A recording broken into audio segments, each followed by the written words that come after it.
Page 5 of the residential purchase agreement, we got section D on line 1, closing fees. In addition to seller's expenses identified herein, seller will contribute blank to buyer's lender's fees.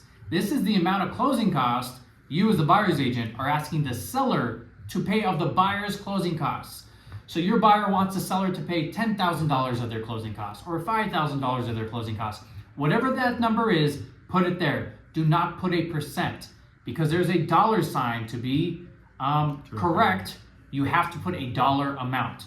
So you would put that amount, $10,000, $5,000, or zero, towards lender's fees, and you would check including or excluding costs which seller must pay pursuant to loan program requirements, title and escrow fees, and or buyer's recurring and non-recurring closing fees that may include brokerage commissions not covered as part of the cooperation offered, but not limited to.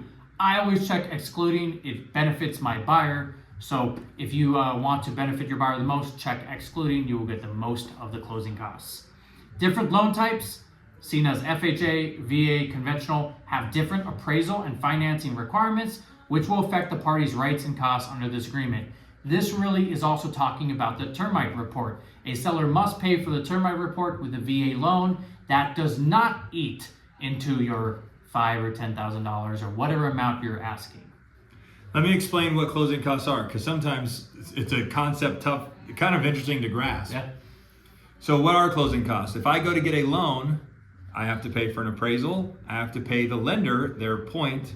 In the lending world, a commission, compensation is referred to as a point. So there's usually a point. A point on a $400,000 house could be $4,000. An appraisal could be $500. So right there is $4,500. So sometimes if your buyer is strapped for cash, they only have enough money for the down payment, not including closing costs. So amongst other fees, underwriting fee, doc fee, there's a lot of other fees. Generally speaking, closing costs can range anywhere from 2 to 3. Yeah, 2 to 3% of the gross sales price. Of the gross sales price. So $500,000 house, 2%, $10,000. So they may not have that money. So they may have to ask the seller to issue a credit to the buyer to pay for all of those expenses. This can be done. It's a little bit unorthodox and kind of weird to grasp the concept as a newer agent. But yes, this can be done. I can ask the seller to pay some of my fees. Okay, so that is what closing costs are. If you have more questions, that's probably reach out to Matt or Josh directly. Yep.